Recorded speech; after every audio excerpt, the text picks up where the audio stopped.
We welcome in Jeff Paterson, our Canucks reporter, the host of Rinkwide Vancouver, although it's Rinkwide Abbotsford these days, and the beat keeps on going. More on them in a moment. But Jeff, as we record this on Monday morning, we still haven't heard about Rick Toccet. Where are you at after a weekend of no news on the Canucks head coach? Yeah, look, I hope. Let me preface it by saying that sometimes these are out of the organization's control if information leaks, but I just hope that on a federal election day and with the city in mourning giving the events of the weekend, that the Vancouver Canucks would choose to be good civic partners here and not pick this day to release information, to make news themselves. It doesn't matter who their head coach is today or tomorrow. They don't play a game until October. And so, again, sometimes decisions are made for organizations and news comes out. And if that happens, that happens. But I just feel like today is not the day for the Vancouver Canucks to try to take the headlines, make the headlines, be the story, just sit this one out for a day and then get on with business. Well said, Jeff. Well said. Elliot Friedman musing that Toccet met with them this weekend and mentioned a lack of practice facility. I gotta say, I find that very odd because even if a shovel went into the ground today, I'm not sure Rick Toccet would be around to see a Canucks practice facility. What do you make of that? Well, I think it's further indication that this is a massive issue for this organization, and it's the cost of doing business in today's National Hockey League. And I hear you loud and clear, Matt, that this can't be the hill Rick Toccet is prepared to die on to coach this team for next year, because I don't care how hard they work through the summer months, they're not going to come up with an adequate solution to get to NHL standards for next season, and probably even the next season beyond that one.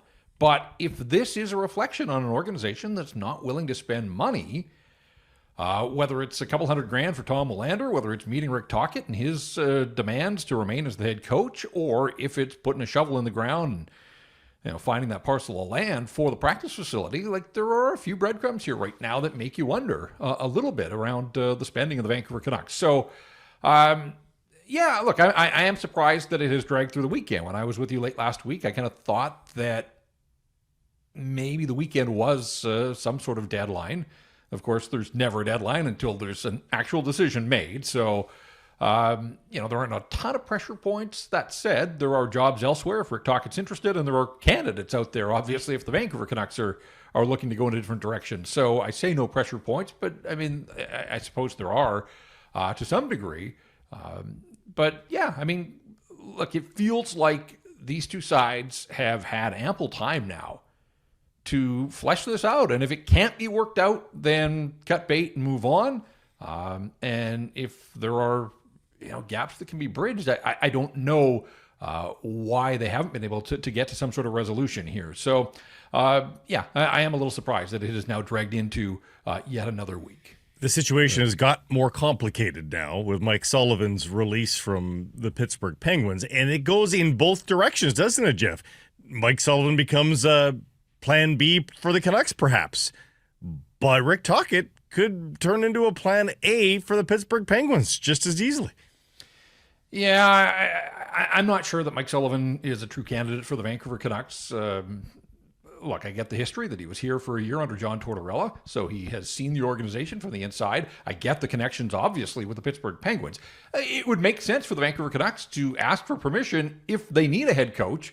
But that's where it gets complicated again. If you're going out and asking for permission to speak to Mike Sullivan, who's still under contract with the Pittsburgh Penguins, it's because you think you need a head coach, but you've got one right here, right now. And so, again, to me, that sort of pushes the envelope to get this resolved. But look, most people in the hockey world have already placed Sullivan in one of two spots, either the Rangers or the Boston Bruins. He is an East Coast guy, and we know that just by hearing him opening his mouth and speaking. He's a Boston guy. His son-in-law plays for the Boston Bruins and Charlie McAvoy, so there's like some strong family connections there. He was with Torts with the Rangers, and so again, I mean, he's been around, obviously.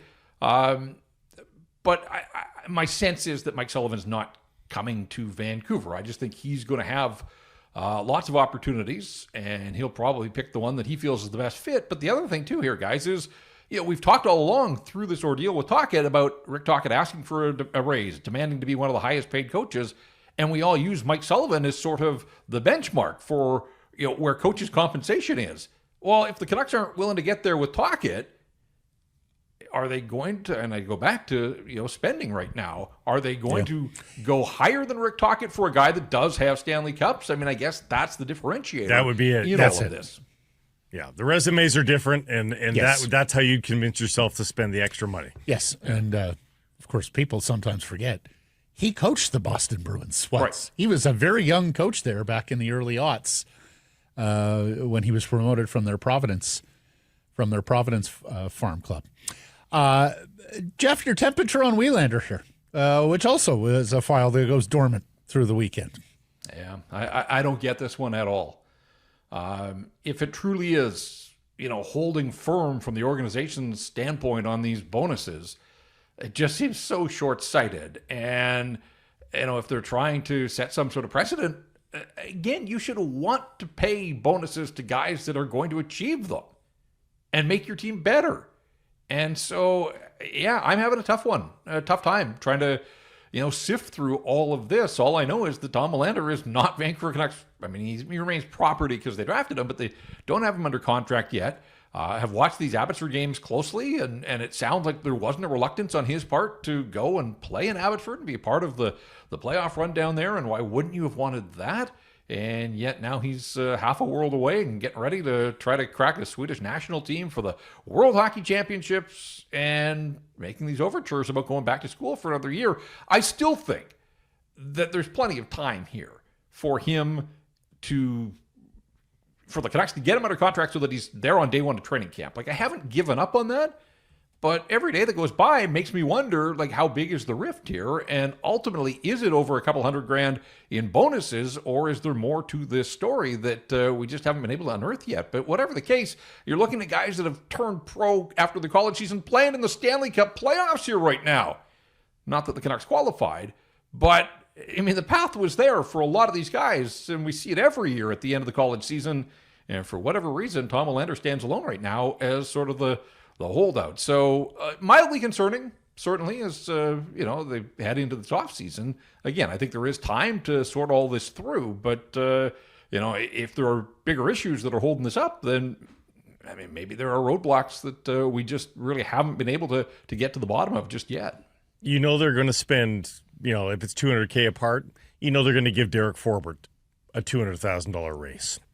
And at that point, you're going to be like, really? Yeah. So that you chose to give Forbort 1.95 this year as opposed, and you couldn't give it to the Well, that's it, Blake. We've been saying it for weeks now. Like, you, as an owner, you would not bat an eyelash if your GM went out and signed a player to a 1.5, even $2 million contract, and the totality of difference between the head coach and the top prospect is like half of that or roughly that. I mean, it makes But as you say, Jeff, it has to be something else. These are savvy guys. They have done this year after year with prospects throughout their entire career, Rutherford included.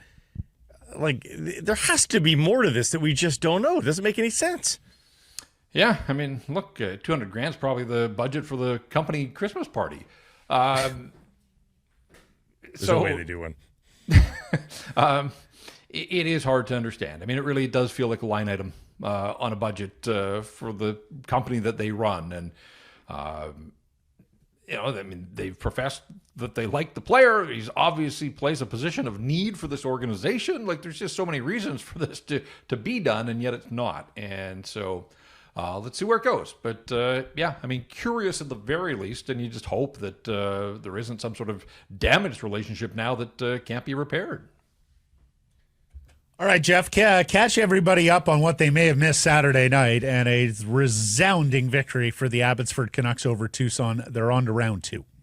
Yeah, a heck of a performance. Full credit to the Abbotsford Canucks, and it was good to see 5,600 out there in Abbotsford, so up almost 1,600 from the Game 2 crowd, and we thought that would be the case on a Saturday night for a win or go home. They were a determined bunch. Had 20 shots in the first period, only had a 1-0 lead, and I think if the game turned, it was probably in the first minute of the second period with Tucson on a power play, chance to get right back in the hockey game, and some terrific work by Ty Mueller down low, finds Chase Waters in front of the net, and Waters scores shorthanded. And really, guys, and I wrote about this at Canucks Army over the weekend, special teams told the story of this series, that Abbotsford went 4 for 16 with the man advantage and killed off all 11 Tucson power plays. Tucson was one of those undisciplined teams in the American Hockey League in the regular season, and so you sort of got a sense that maybe that would rise to the surface. They want to play rough and tough, but they crossed the line. You got to make them pay. And so Abbotsford did that. And then the shorthanded goal, they outscored Tucson's power play in 3 games in that series. So a net 1+1 for Abby and its penalty killers. And I kind of feel like Saturday was a little bit of a referendum on Artur Silovs and his future in this organization. If he crumbles in a must-win game and they flame out in the opening round with home ice advantage, he wasn't busy, only 21 shots, but there were some saves there at key moments. And again, when the game is 1-0, sometimes, and we've seen this lots of times at lots of levels, right? Team that is dominating on the shot clock and can't get that next one, and then you give up a bad one. There was no bad one. And so Artur Silovs came through for the Abbotsford Canucks. Manny Malhotra had made his decision to go with Silovs. 2 years ago, sort of his coming out party with Latvia at the World Championships. Last year, he's playing Stanley Cup playoff games. He's sort of reverse engineering his career here in terms of big moments and the way that he's gone about it, but he has a chance now. This is his crease. I don't think there's any denying that he's going to be their guy. Now, that's not to say that if he has a tough performance that they don't turn to Nikita Tolopilo at some point, but Artur Silovs now has a chance to sort of be the guy for the Abbotsford Canucks and help this team get on a lengthy playoff run as they move on to face Coachella Valley in round number 2. But I just thought for Saturday night, they were the better team by far. They weren't deterred by the fact that they had 39 shots on Jackson Stauber in game 2 and could only score 1. They just came back and said, we're going to keep peppering this guy until we break him down. And ultimately, a couple of power play goals, a shorthanded goal, an empty netter. So they scored in all facets of the game, and full value for the 5-0 victory. Not a lot of contributions from the highest profile youngest kids. Nothing for Ratu in the deciding game. Lekramaki didn't play. We can get into that in a second. Klimovich, nothing. Mancini gets a point. Linus Karlsson gets a point. But, I mean, this, in a deciding game, not surprising the coach might lean on veterans like Sammy Blais and others to carry the load. Yeah, Sammy Blais led Abbotsford 3 goals, all of them on the power play, 4 points in the series. Arshdeep Bains also had 4 points, 4 very quiet points. And I say that because I think there's room for improvement in his game as well. That, 4 points in 3 games, fine, you'll take that. But he hasn't scored yet. He hasn't been dominant. I thought Max Sasson was easily the best skater for the Abbotsford Canucks through the 3 games. Yeah. The opening goal the other night was a thing of beauty. And I don't know if you guys saw the highlights, but it starts fully behind his own net where he gets in and breaks the cycle as the center down low, takes the puck and just moves up ice, and there's open space, and so he identifies that, starts motoring through the neutral zone, gets past a couple of guys with his speed, lays it off to Bains, cross-ice pass to Tristan Nielsen, and for the second time in the series, Nielsen opened the scoring. So it was a pretty 3-way passing play, but it was really headmanned by Max Sasson, who led the series with 13 shots on goal. He had a goal the other night, a power play goal to make it 3-0. And so he left his fingerprints on the series, and I think he'll get better as things go here. But you're right, Aatu Räty was really pretty quiet, a little too quiet for my liking. A guy that had asserted himself at the NHL level, I kind of thought drop him back down to the American Hockey League where he's played well and had success for parts of the season, but again, maybe spin that there is room for improvement. They didn't, they got past the first round without needing Aatu Räty. Lekramaki, that's strange. He played the first 2 games and was ineffective, and then we were told that it was the after effects of dental surgery, and he had been wearing the full face shield throughout the playoffs. So he was out of the lineup. Christian Wolanin, a guy that they lean on an awful lot, he wasn't in the lineup. He was injured late in game 2. Don't know his status, but again, these are sort of hurdles that they had to overcome on Saturday night. Not their optimal lineup, but Manny Malhotra able to push the right buttons, put the guys in the right spots, and ultimately they came through for the Abbey Canucks. Sometimes it's hard to find the passion and all that when you're an NHL player and you're sent down to the AHL. Yeah, in maybe. Ratu's case. But let me ask this, do you think Sasson can burrow his way into the NHL lineup based on what he does here in the AHL playoffs, Jeff? Speed is undeniable. And so that's going to have to be his trade if they want to be a faster team, and I think they do. I'm curious to see where it goes as the stakes get higher here in playoff hockey. Can he keep it at that level? I think when you look at guys like Ratu and you look at Linus Karlsson or Arshdeep Bains, and all these guys got a taste of the National Hockey League. All of them stepped in and at times contributed for the Vancouver Canucks. But man, we've seen this so many times, guys. It's one thing to do it for 10 or 12 or 15 games in the NHL. We're trying to assess, do they have players that can step in and be 82-game players, and not just players, but contributors for the Vancouver Canucks? We don't need to see another 6-goal guy on the fourth line, right? Like, you can find those guys anywhere, whether they're in your system or basically on a league minimum contract. You're looking to develop players that are going to step in and raise the floor of what you've got at the National Hockey League level. And so as I watched the first 3 games of the playoffs, and that's all it is, there's 3 games, I wanted to see more. I wanted to see more from, certainly Aatu Ratu was the guy, but there were others there. So I think in my mind, the jury is still out about what exactly they've got. But as I watched Max Sasson just wheel around the ice, like, he's probably the fastest guy out there. He understands that. He uses his speed. He recognizes situations where his speed can be a weapon. And those are things that I think are translatable, that he can bring to the National Hockey League if he gets that opportunity. And I would imagine that we'll see him in the NHL. It's just a question, do we see him from night one? And, is this the last we see of him in the American Hockey League, in the Vancouver Canucks organization? I suppose only time will tell on that front. Thursday, Saturday are games 1 and 2, round 2 for the Abbotsford Canucks, both at Coachella Valley. Jeff will have coverage, and Jeff, I sure hope by the end of the week when we talk to you, we have some clarity on the Vancouver Canucks head coaching situation. Well, one would think we have to by Friday, right? I'm not going to say they have to, but yes, you'd think so. I will say this, just for the uninitiated, and if people are coming now to this Abbotsford team and think, hey, I'm going to invest a little more of my time and my energy, the American Hockey League playoffs are as quirky as they get. I think there's 23 teams. Some teams get buys, some don't. The breakdown, best of 3 in the first round, a best of 5 in the second round. Then, if you get beyond that, then it gets to best of 7s. But the other thing here in the second round, guys, is the higher seed gets to pick. They get to pick whether they want to start at home for 2 games or have home ice advantage for the final 3.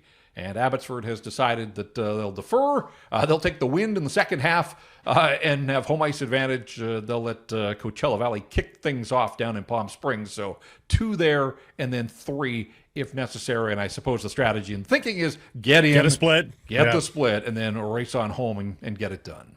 Yeah. Great stuff, Jeff. We thank you for this. Catch up down the week. Look forward to Thursday. All right. Sounds good, guys.